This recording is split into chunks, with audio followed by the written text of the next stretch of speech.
À la fin du siècle dernier, Alexander Karelin a terrorisé les poids lourds sur le tatami. Avec une présence intimidante, il est resté invaincu pendant une décennie, entrant même dans le monde du MMA. Surnommé par les Américains « le fou » pour son entraînement acharné et l'expérience pour sa force surhumaine, ce titan de Sibérie a forcé un changement de règles pour égaliser les chances des autres.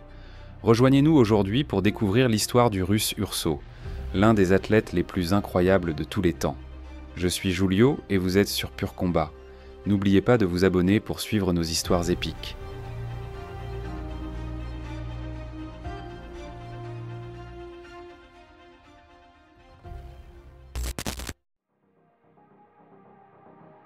Originaire du cœur industriel de la Sibérie, Alexander est né dans une famille modeste, pourtant dotée d'une stature impressionnante dès sa naissance.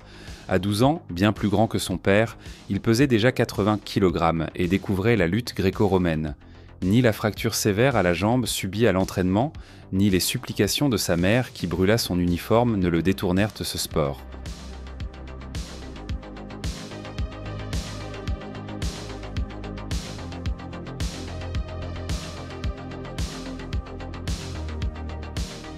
En 1988, à 20 ans, Karelin arrive au championnat de l'Union soviétique.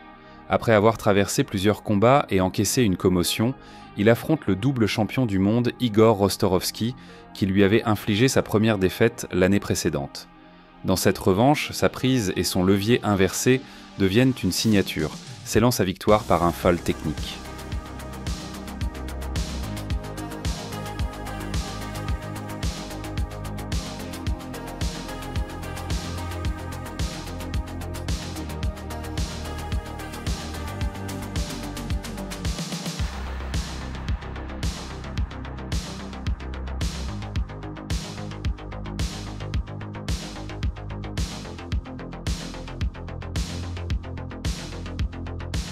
Aux Jeux Olympiques de 1988 à Séoul, Karelin a subjugué les poids lourds avec une aisance. Aucun de ses combats menant à la finale n'a duré les 3 manches.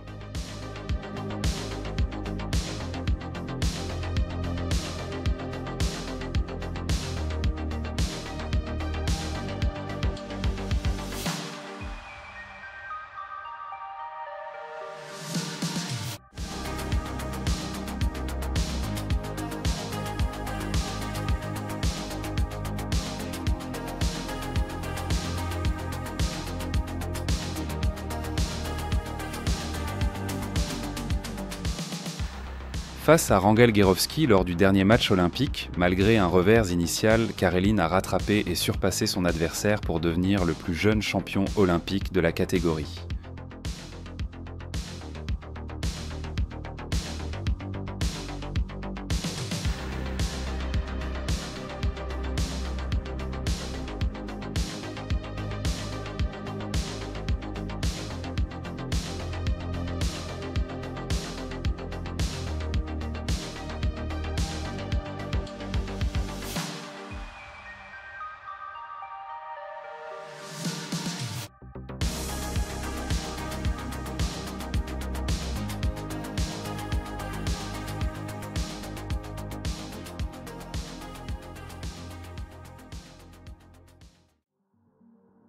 De 1989 à 1991, Alexander a dominé la scène mondiale, ébranlant les poids lourds les plus impressionnants. Toutes ces victoires se sont conclues avant la fin du combat régulier, sa manœuvre de levier inversé faisant sensation.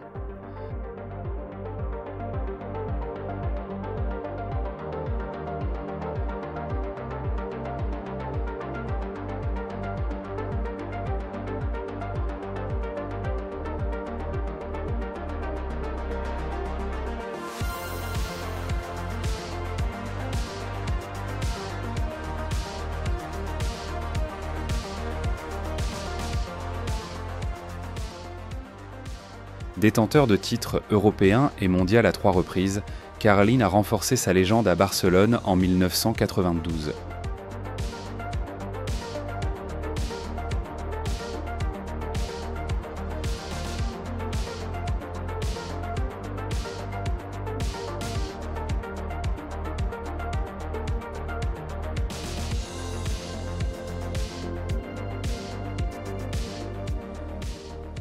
En 1993, malgré 2 côtes cassées, lui imposant de lutter sans analgésique, Carlin a remporté le championnat du monde, ignorant la douleur.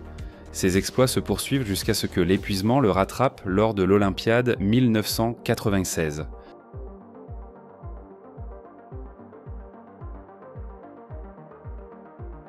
Malgré une grave blessure pectorale, il a réduit son entraînement mais a refusé de céder face à Ghaffari lors de la finale.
En 1999, Alexander Karelin a fait ses débuts en MMA lors de l'événement Rings Japan, affrontant Akira Maeda, un grand nom du MMA japonais.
Contre toute attente et pression, Karelin a dominé le combat.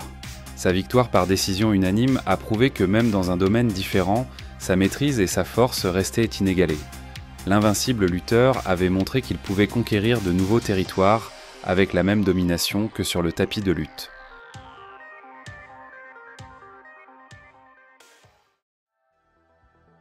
À Sydney en 2000, Carlin visait une 4e médaille d'or olympique. Cependant, des règles modifiées ont influencé son match crucial contre Ruland Gardner. Une erreur lors d'une compétition acharnée a laissé Carlin déçu et remis en question, mettant fin à son incroyable carrière de lutte.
Après sa retraite, Carlin entre en politique et en recherche scientifique, obtenant un doctorat en pédagogie sportive.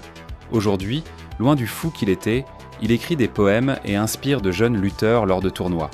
Resté invaincu pendant 13 ans, il détient des records inégalés, illustrant la possibilité de devenir un champion quel que soit le point de départ. Avec un bilan époustouflant de 887 victoires et seulement 2 défaites, Alexander Karelin a incarné la domination absolue sur les tapis de lutte. Ses 2 seules défaites, toutes 2 par un unique point, étaient entourées de controverses, renforçant l'aura mythique qui l'entoure. Jusqu'à sa défaite face à Rulon Gardner aux Jeux Olympiques de 2000, Karelin a passé 6 années sans concéder le moindre point en compétition, établissant un record d'invincibilité rarement égalé dans le sport. Sa contribution à la lutte est illustrée par ses 3 médailles d'or olympiques, Séoul 1988, Barcelone 1992, Atlanta 1996 et une médaille d'argent à Sydney en 2000. Dans le monde de la lutte gréco-romaine, Karelin est unanimement considéré comme le plus grand de tous les temps. Ses statistiques parlent d'elles-mêmes, mais c'est sa présence, sa ténacité et son impact durable qui inspirent des générations de lutteurs et de passionnés du sport à travers le monde. Si vous avez aimé cet épisode, n'oubliez pas de vous abonner à Pur Combat, de laisser un like et de le partager sur vos réseaux sociaux. Cela aide vraiment YouTube à montrer que notre contenu vaut la peine d'être regardé, et aussi de jeter un coup d'œil à nos autres productions. Il y a beaucoup de vidéos sur le monde du combat sur la chaîne. Je m'appelle Julio et ceci était un autre épisode de Pur Combat. À bientôt pour d'autres histoires.